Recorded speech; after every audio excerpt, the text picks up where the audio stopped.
नमस्कार, मैं हूं आरजू अंसारी और आप देख रहे हैं राष्ट्रीय जगत विजन न्यूज। छत्तीसगढ़ में सीजीपीएससी घोटाले को लेकर केंद्रीय जांच एजेंसी सीबीआई की छापेमारी ने एक बार फिर राजनीतिक हलचल तेज कर दी है। इस मुद्दे पर उप मुख्यमंत्री विजय शर्मा ने कांग्रेस पर तीखा हमला बोला है। उन्होंने कांग्रेस पर आरोप लगाया है कि उनके शासनकाल में करप्शन टूरिज्म चला। उनका कहना है कि परीक्षा जैसे संवेदनशील मामलों में भी भ्रष्टाचार हुआ और रिसोर्ट में बैठकर सीजीपीएससी का पेपर सॉल्व कराया गया। उन्होंने तंज कसते हुए कहा कि क्या कांग्रेस अपने सरकार के मुखिया से पूछेगी कि उस समय राज्य में क्या चल रहा था। विजय शर्मा के अनुसार इस घोटाले के जरिए कुछ ऐसे युवाओं को सिस्टम में जगह दी गई है जिन्होंने पूरे विभाग की कार्यप्रणाली को बर्बाद कर दिया है। उनका कहना है कि इससे छत्तीसगढ़ के होनहार और मेहनती युवाओं के भविष्य के साथ बड़ा खिलवाड़ हुआ है।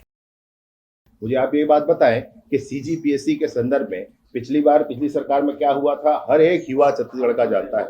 नौजवान पढ़ता था गरीब का और पैसे वाले का बेटा पास हो जाया करता था। ये पीएससी की स्थिति थी। उस समय भाजपा ने स्पष्टतः यह कहा था कि सरकार बनेगी तो इसकी सीबीआई से जांच कराएंगे।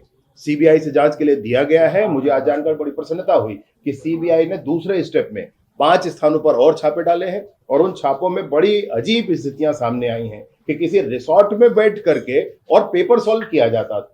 मतलब टूरिज्म तो सुना था भाई अनेक तरह के, उसमें हेल्थ के लिए भी टूरिज्म सुना था, मैरिज टूरिज्म सुना था। ये करप्शन टूरिज्म हुआ, ये करप्शन टूरिज्म हुआ यहाँ पर। इस तरीके की व्यवस्था उस सरकार में थी। मैंने गजब सरकार थी भाई, अजीब बात हो गई, अजीब बात हो गई। और कांग्रेस की पार्टी को मैं पूछता हूं कि अपनी ऐसी सरकार के मुखिया लोगों से कभी पूछेंगे, कुछ कभी बताएंगे कि क्या हुआ है करके। ये क्या हो रहा था पीएससी में, छत्तीसगढ़ के पीएससी में, किस तरीके से छत्तीसगढ़ के युवाओं के भविष्य को बर्बाद किया जा रहा था। और सिर्फ युवाओं के भविष्य बर्बाद होने वाली बात नहीं है। ऐसे लोग जब विभागों में आकर के काम करते हैं तो फिर वो आगे पूरे विभाग को बर्बाद करते हैं। पूरी संस्थाएं बर्बाद होती हैं, पूरी व्यवस्थाएं बर्बाद होती हैं। वहीं इस पूरे मामले में पलटवार करते हुए पूर्व विधायक व कांग्रेस नेता धनेंद्र साहू ने इसे पूरी तरह से अव्यवहारिक फैसला बताया है।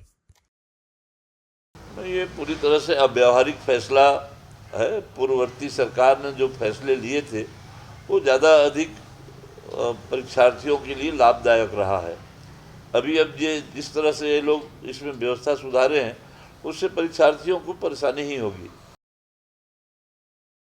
फिलहाल इस खबर में बस इतना ही। देश प्रदेश की खबरों से अपडेटेड रहने के लिए हमारे चैनल को सब्सक्राइब करें और नए खबरों के नोटिफिकेशन के लिए बेल आइकन को जरूर दबाएं। नमस्कार।